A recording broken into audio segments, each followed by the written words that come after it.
choverá sobre ti. Olha que mensagem profética, igreja. E as nações caminharão à tua luz, e os reis ao resplendor que te nasceu. Ora, se o mundo está em trevas, o mundo precisa saber que Jesus Cristo é o caminho que pode tirá-lo das trevas. Porque o próprio Cristo, no Evangelho de João, no capítulo 8 e o versículo 12, ele diz: eu sou a luz do mundo. Quem me segue não andará em trevas, mas terá a luz da vida. Venho ainda dizer neste ponto que se o mundo está em trevas e Jesus Cristo é o caminho, é necessário que o homem entenda que o homem precisa entrar neste caminho para andar na luz. E está escrito na primeira epístola de João, capítulo 1, versículo 7: mas se andarmos na luz, como ele na luz está, temos comunhão. É bonito isso, né? Se temos comunhão, então vamos pegar na mão do nosso irmão aí. Pega, por favor. Diga: temos comunhão.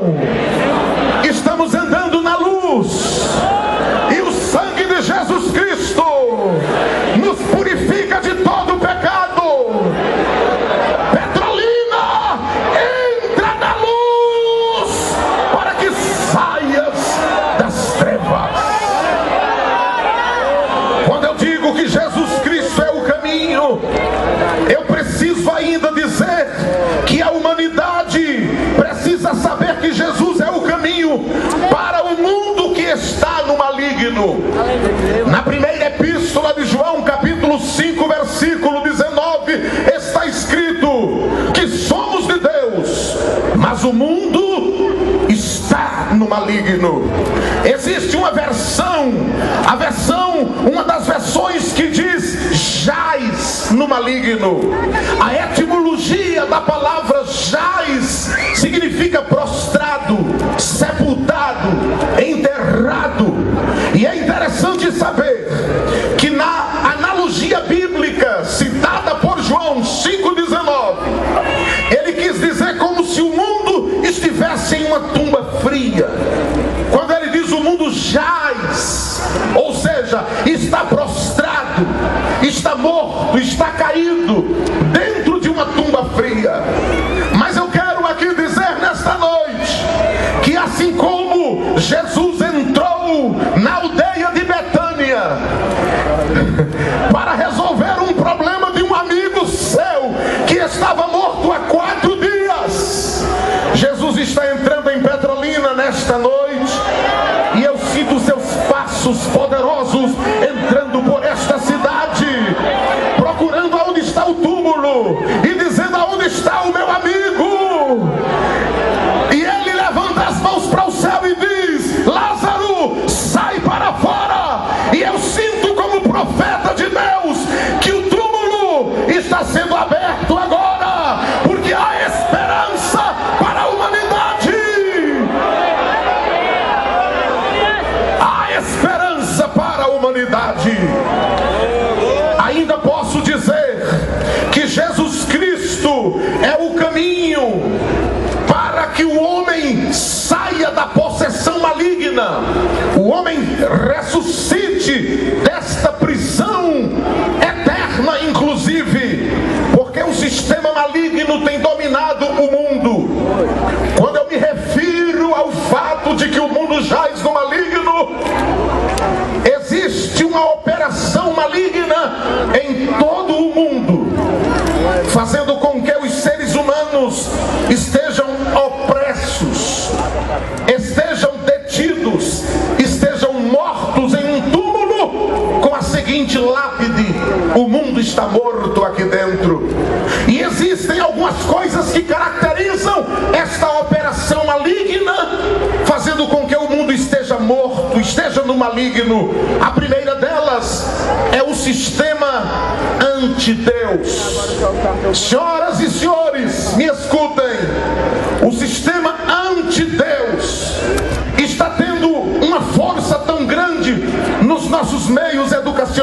senhor prefeito.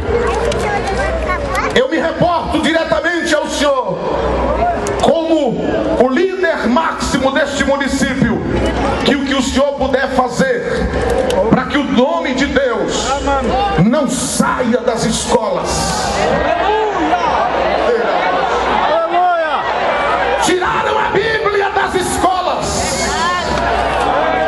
Há poucos dias fui procurado por uma jovem da nossa igreja, pastor, entrando em depressão por estar sofrendo bullying, por estar sendo miseravelmente criticada em sua sala de aula pelos professores, pelos colegas, por causa da sua fé. E a menina disse a mim uma coisa que é digna de nota nesta noite. Ela tem 17 anos e ela disse-me: pastor, eu vivo sofrendo em sala de aula porque eu uso vestes com pudor, porque eu professo uma fé, porque eu creio em Deus. Ela disse chorando: eu creio na Bíblia, eu creio no sacrifício de Jesus. E o meu professor, um dos meus professores, disse a mim: desiste dessa tua ignorância, tu estás atrasada, tu estás debaixo de uma alienação. E ela disse: eu professei dentro da minha sala de aula e na cara do meu professor que eu jamais negarei ao meu Jesus. E eu quero nesta noite, como ministrante desta grande cruzada, dizer à juventude: adolescentes, não neguem a vossa fé. Eu vou dizer isso com mais força, porque a minha alma está estremecendo de fervor. Não neguem a vossa fé.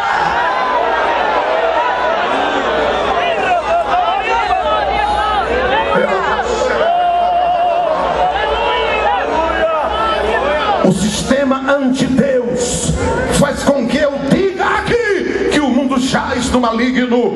Outra coisa que caracteriza esse sistema anti-Deus, essa morte espiritual, esta humanidade que jaz no maligno, são as filosofias ateístas. O ateísmo, irmãos, igreja Petrolina, é algo que tem tido um espaço alarmante no meio desta juventude, desta geração. Inclusive, há sistemas políticos desenvolvidos em todo o mundo como um sistema anti-Deus, para que as nossas crianças sejam doutrinadas de que Deus não existe, de que Bíblia é coisa para o passado. E essa realidade que estamos vivenciando nesta filosofia ateísta que se prolifera pelo mundo todo, é porque o mundo jaz no maligno. Outra realidade são os meios de comunicações. O mundo jaz no maligno porque os meios de comunicações representam uma das ferramentas. Eu vim hoje, irmãos, para trazer essa mensagem. Inclusive, eu abro esse parêntese, eu orei, eu gastei tempo com Deus, porque eu disse: Deus, eu vou denunciar as trevas, eu vou entrar em rota de choque com o inferno, me cobre com o teu precioso sangue. E eu pergunto à igreja: Jesus está neste lugar?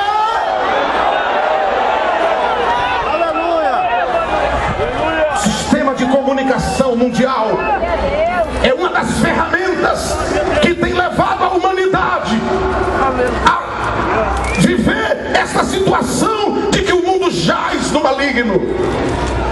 As grandes televisões, os grandes sistemas de comunicação estão doutrinando. E escutem, de forma sorrateira, de forma subliminar, de forma forma em que há uma tentativa de politização para o mal, para a destruição das características de uma boa família, para a destruição da juventude. Senhoras e senhores, eu como pastor de igreja, que coopero ajudando o pastor de uma igreja muito grande nesse estado, eu ando muito preocupado com o que acontece com esta geração. Sei que o pastor Elci tem esta mesma preocupação. É uma ação maligna para destruir a juventude. Mas eu tenho uma palavra inclusive para o senhor e para nós aqui. Não vamos desistir. Não, Deus é conosco. A graça de Deus é com a igreja. É luta, é guerra. Houve uma pessoa que chegou aqui para cantar e disse: estamos em uma guerra travada. E é guerra mesmo, mas Jesus está conosco. E tem um detalhe: está provado que o cristianismo é o único meio de escape para a humanidade. O comunismo não resolveu e nem resolve o problema da humanidade. E outros ismos, mas o cristianismo liberta, transforma, alegra, regenera, salva, muda, levanta. Quantos creem nisso, ergue a mão para o céu e exalta a Deus. Outra coisa que caracteriza o mundo como que jaz no maligno é a violência. Senhoras e senhores, pelo amor de Deus, parem aqui agora. Essa questão da violência não é humana, gente. É sobre-humano o que está acontecendo no mundo. Mas tem jeito, gente? Eu quero saber se tem jeito. Quem pode dizer comigo: Deus dá jeito ao que está desajeitado.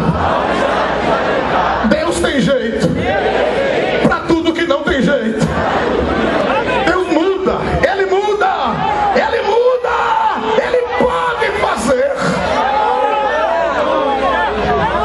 Mas eu ainda quero dizer que Jesus é o caminho, porque o Deus deste século cegou o entendimento dos incrédulos para que não lhes resplandeça a luz do Evangelho. O que quero dizer com isto é que se o mundo está nesta cegueira espiritual, Jesus é o caminho. E eu pergunto: uma pessoa que não tem visão, que está cega, sabe para onde ir?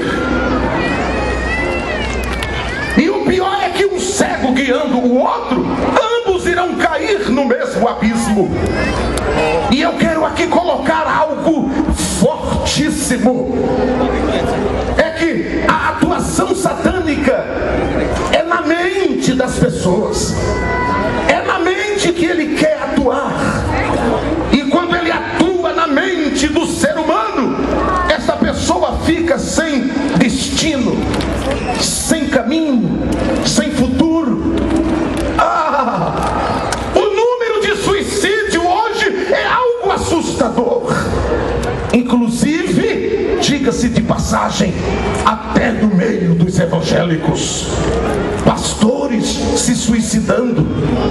Pessoas vivendo uma fé professa há tanto tempo e entrando pelo caminho do desespero e do suicídio. E essa questão do suicídio, essa questão é porque o diabo tem atingido a mente de tantas pessoas. Quero vos contar uma história um tanto quanto forte, porque está ligada a esta igreja. Eu estava pastoreando em Garanhuns e falei com o senhor para mandar um jovem para o Serel. Ele veio, ficou aqui alguns meses, se recuperou do vício do crack e outras drogas. E quando voltou para Garanhuns, o menino com um comportamento, pastor, que dava gosto nos cultos e etc. Mas deu lugar ao diabo, abriu fenda, quando abriu, voltou às drogas.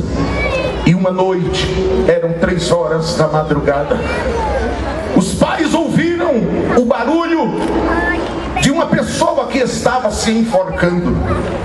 E correm depressa ao quarto. E lá estava uma corda, um fio pendurado na madeira, e o menino morrendo. E de repente os pais vão e tentam segurá-lo, levantá-lo, ajudá-lo, e salvam ele. No dia seguinte os pais me chamaram: pastor, venha aqui em casa. Quando eu chego lá, o garoto estava com o pescoço roxo, desfigurado, um menino com 17 anos. Ele me abraçou e molhou minha roupa de lágrimas, dizendo: pastor, me ajuda, pastor, me socorre, faz alguma coisa por mim, pastor. Eu orei por ele, fiz alguma coisa no aspecto material, programei um culto na casa dele naquela semana, levei conjuntos, fiz o que pude dando assistência pastoral. Ele não veio para o culto, pastor, o culto na casa dele. Dia seguinte, ou 2 dias depois, eu escuto a notícia: o menino se suicidou. Eu vou à casa dos pais, e uma tristeza, uma penumbra tomava conta daquela família, porque um jovem foi destruído por Satanás da mais deplorável vida. E eu venho aqui a esta concha acústica nesta noite. Aleluia, Jesus. Eu venho aqui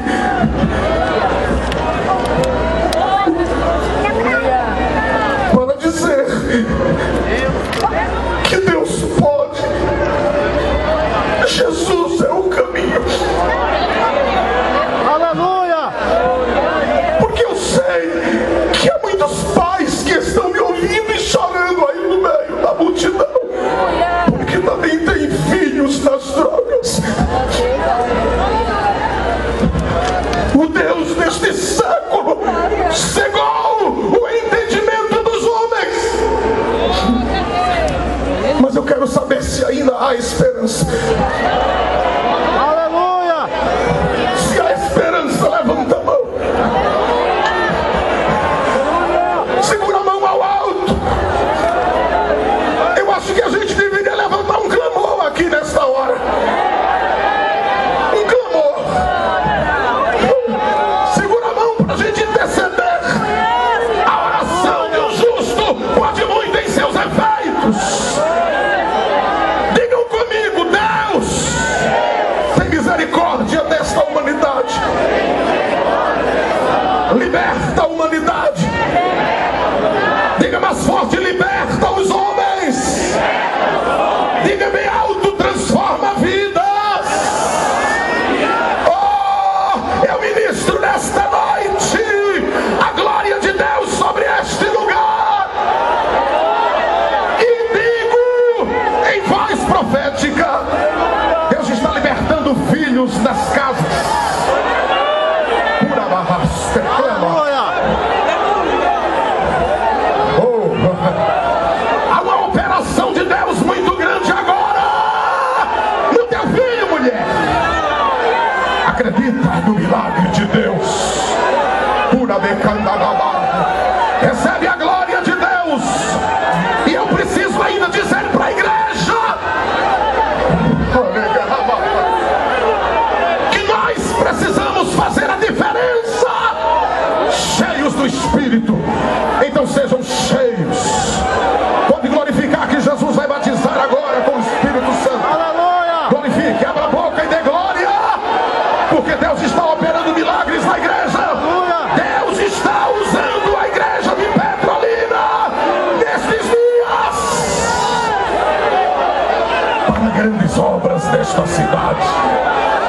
Aleluia!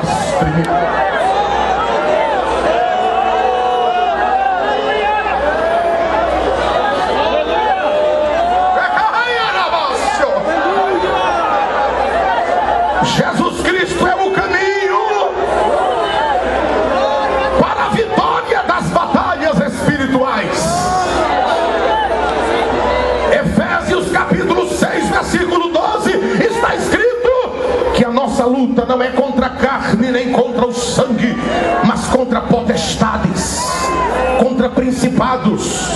Ora por mim aí, igreja, que é o que eu disse há poucos instantes, é batalha. Mas a igreja está numa batalha que já está decretada a vitória.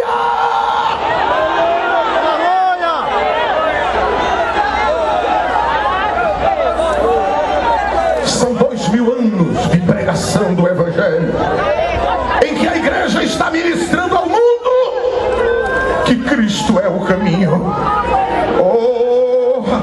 E agora ainda digo que Jesus é o caminho para a reconciliação do homem com Deus.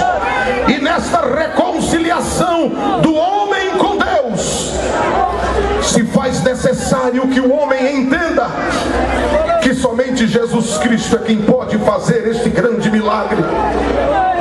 E eu preciso dizer isto para mim, preciso dizer isto para você, porque está escrito na segunda carta que Paulo escreveu aos Coríntios, no capítulo 5, versículos 18 e 19, as seguintes palavras: e tudo provém de Deus, que nos reconciliou consigo mesmo por Jesus Cristo e nos deu o ministério da reconciliação. Isto é, Deus estava em Cristo reconciliando consigo o mundo, não lhes imputando os seus pecados, e pôs sobre nós a palavra da reconciliação. Dá um brado aí dizendo: Jesus é o caminho. Oh, aleluia! Mas em segundo lugar, eu ainda quero ministrar nessa mensagem que Jesus é a verdade. E quando a gente diz que Jesus é a verdade, escuta isso aqui é muito interessante. Há 3 exemplos na Bíblia que precisam serem enfatizados com relação à necessidade de entendermos porque Jesus é a verdade. Número 1, desde os primórdios da história, que Satanás trabalha para levar o homem à destruição através da mentira. Isso aconteceu quando Adão e Eva foram induzidos por Satanás a pecarem no início, no Gênesis da história humana. E é interessante saber que a forma como Satanás trabalha com a mentira é uma forma, é uma maneira capciosa, uma maneira mentirosa, camuflada. E o que ele faz é chegar para a mulher e dizer: Deus não lhe disse assim, Deus disse assim, assim. Ô cabra mentiroso. E a indução que ele provocou à mulher levou-a à queda, que por sua vez também ao marido. E eu quero ainda citar um exemplo de número 2. Satanás quis induzir ao próprio Cristo, pondo nele dúvidas a respeito da sua divindade. No capítulo 4, versículo 3 do Evangelho de Mateus, quando Jesus estava sendo tentado por ele no deserto, e depois de 40 dias, com 40 noites, o cabra chegou para Jesus e disse: se tu és o Filho de Deus. A partícula "se" é uma partícula de dúvida, e ele queria induzir o próprio Cristo a ter dúvidas quanto à sua divindade. Mas em terceiro lugar, eu preciso ainda colocar que nós estamos vivendo não o tempo de Adão, não o tempo do deserto, lá onde Jesus passou pela provação, mas nós estamos vivendo num tempo de relativismo. O relativismo, irmãos, é a descrença de uma verdade absoluta. O relativismo é o que se pode ver, por exemplo, no livro do profeta Isaías, quando ele diz as seguintes palavras, no capítulo 5, versículo 20: ai dos que ao mal mal chamam bem, e ao bem mal, que fazem da escuridade luz e da luz escuridade, e fazem do amargo doce e do doce amargo. Isso é relativismo. Queridos, há 41 anos eu prego a Bíblia, e prego que a Bíblia é a verdade absoluta. E o absolutismo da veracidade da Bíblia é porque a Bíblia é a palavra de Deus. E vou dizer mais: Satanás queira ou não queira, os incrédulos aceitem ou não, os grandes catedráticos e os intelectuais do mundo queiram ou não, mas a Bíblia é a verdade absoluta. E tem outra coisa: a Bíblia não precisa de reforma. Ela é mais nova do que o jornal de amanhã. A Bíblia é a revelação de Deus para a humanidade. A Bíblia é a proclamação da voz escrita de Deus. Porém, nós vivemos numa sociedade, como já disse e repito, relativista, onde a geração atual está sendo doutrinada a não acreditar em verdades absolutas. Mas vamos para a prática. O Evangelho é verdade ou não é verdade, irmãos? Transforma. Eu vou entrar na poesia que a irmã citou aqui, vem ver. Tem milagre ou não tem? Jesus transforma o bêbado, muda a vida do prostituto e da prostituta, converte o coração incrédulo, sim ou não? Ele livra o homem da morte. Essa coisa que a gente vive, isso é ficção religiosa ou é fato? Olha pra cá. Essa alegria que a gente sente, isso aqui é coisa da terra ou do céu? E essas línguas que a gente fala, de onde é que vem? E esse poder que a gente sente? Jesus cura. Eu quero saber se ele cura. Eu estou buscando provas práticas, para ninguém pensar que a gente está vivendo a história de A e de B. Como ele cura ou não cura? Cura câncer. O aleijado anda. O mudo fala. E o cego?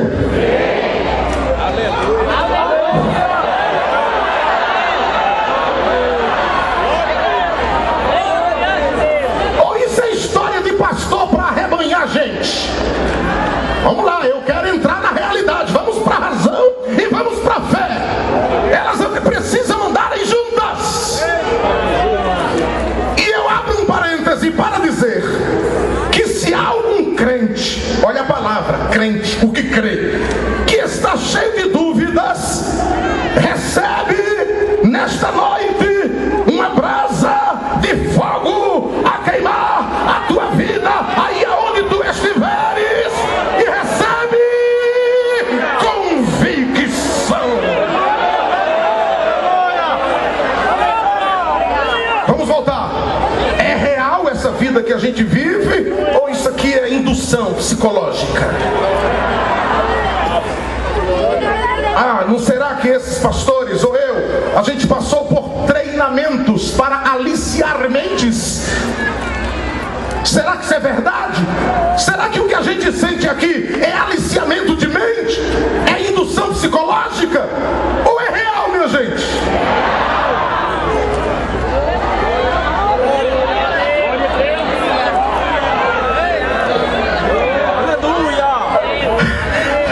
A igreja é perseguida, é guerra para um lado, é guerra para o outro.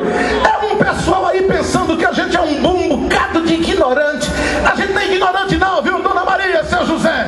A gente lê, a gente tem formação. Tem muita gente que pensa que os crentes é um Zé Povinho, que anda aliciado por pastores. É engano teu, rapaz. Aqui a gente sente o poder, a realidade é a graça de Deus.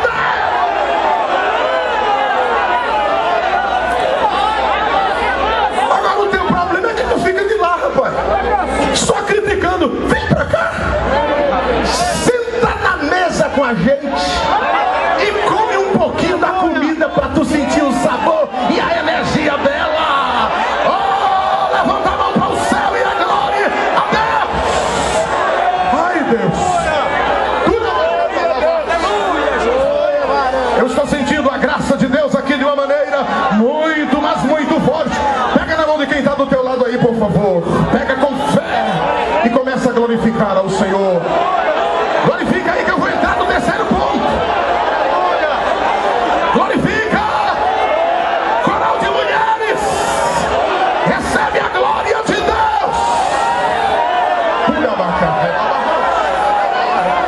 Coral de jovens e adolescentes, sejam cheios do Espírito. Igreja, os irmãos que estão lá no telão, Jesus já está batizando com o Espírito Santo lá. Vão dando glória aí.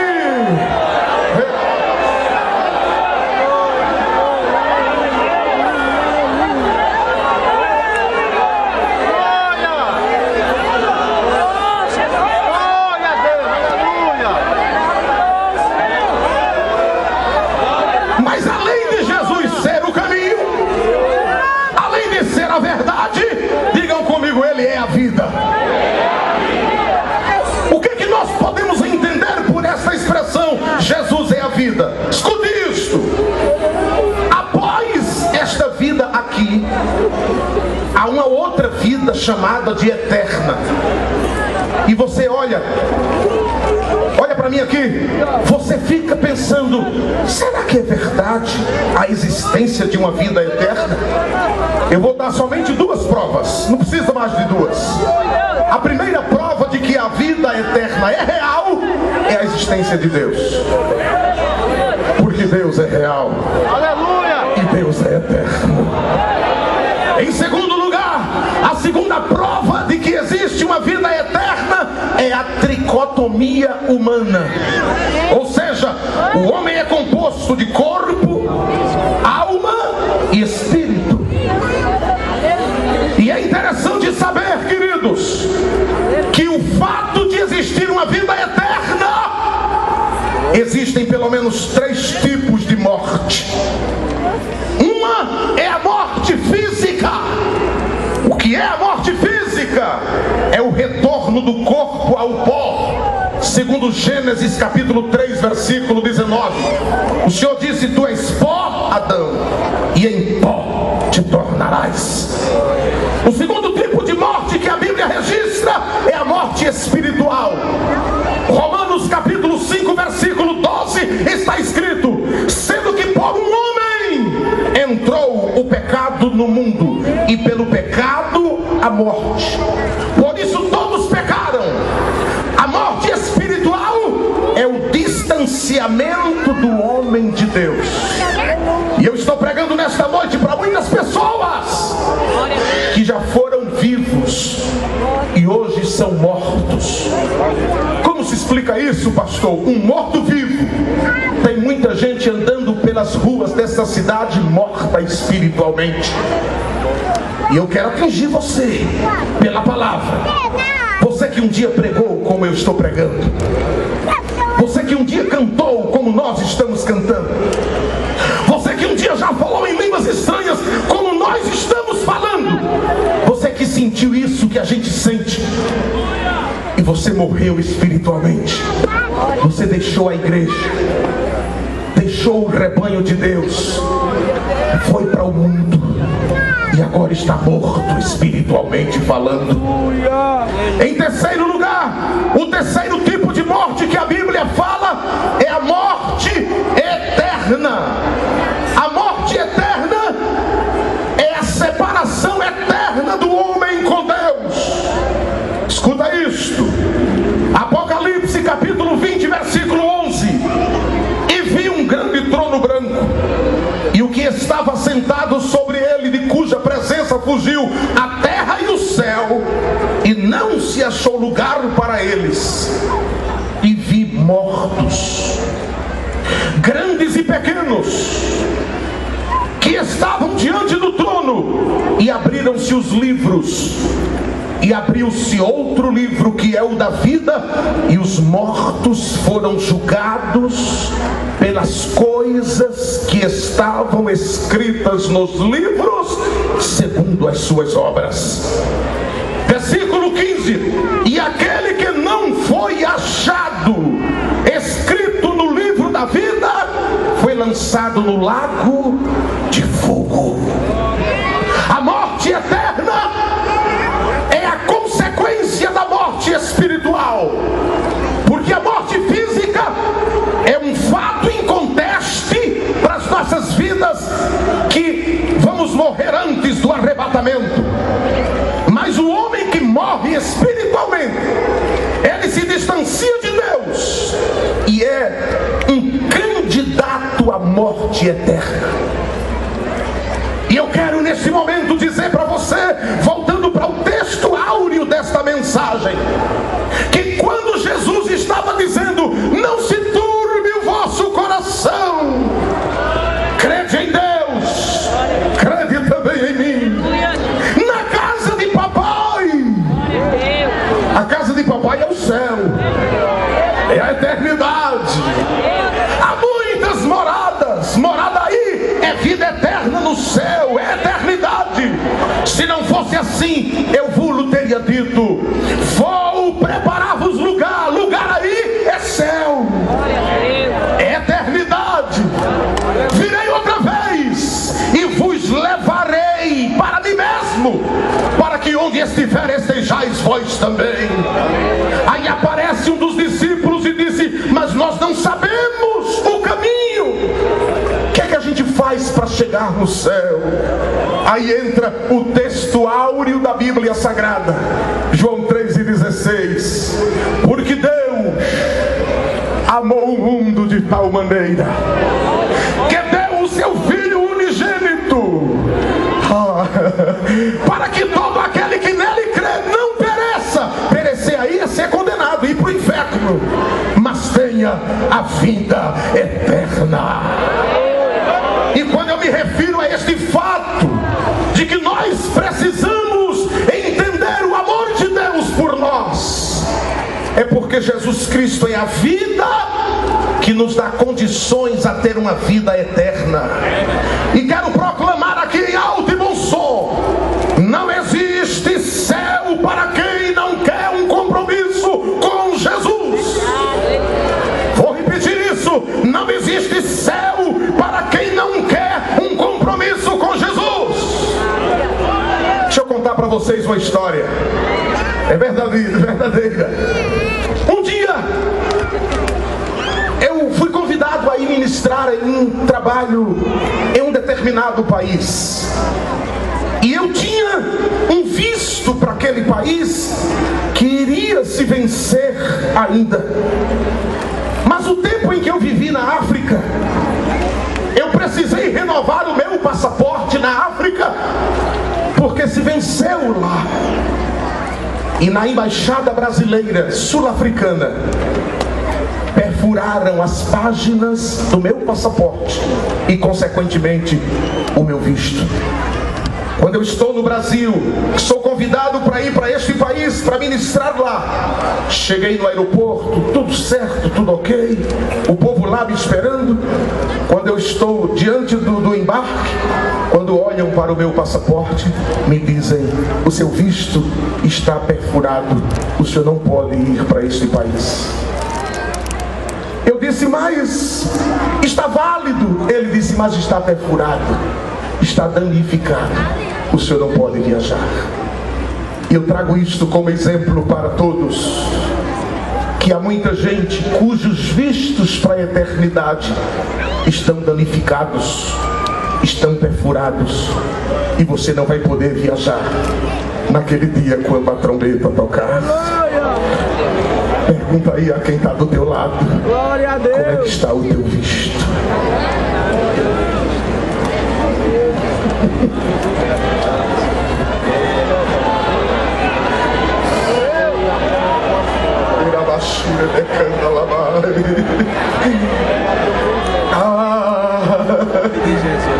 Mas eu venho nesta noite dizer que Jesus é a vida e pode dar vida a quem está morto. Quem crê nisso aqui? E quero ainda consolidar tais palavras, dizendo que Jesus pode ressuscitar o homem morto. Ele pode estar na sarjeta, na completa destruição, mas Jesus Cristo é a vida. Olha aqui, olha o segredo aí, ó. É a vida aqui prepara o homem para uma vida eterna. E olhe, viu? Se você quiser, você vai para a eternidade. Se você não quiser, você também vai para a eternidade. E como é que vai ser quando você chegar o momento de apresentar o seu passaporte? Será que terá condições de seguir? Ou será interrompida a sua viagem? Então, o cerne desta mensagem é este: Jesus Cristo é o caminho que orienta o homem para a vida eterna. Jesus Cristo é a verdade que leva o homem para a vida eterna. Jesus Cristo é a vida que leva o homem para a vida eterna. Quantos creem nisto? E neste momento, deste encerramento desta pregação, eu quero saber aonde estão as pessoas que querem entregar as suas vidas a Jesus. Levanta a tua mão comigo para que eu possa ver aonde tu estás. E vem aqui à frente agora. Sai do teu lugar com muita pressa e vem receber o milagre da salvação agora. Comecem a trazer as vidas. Levante a mão para que eu possa ver aonde está. Pode vir, traga umas vidas para Cristo. Nós queremos orar por muitas almas nesta noite. E sei que há muitas. A pescaria hoje aqui vai ser grande para a glória de Deus.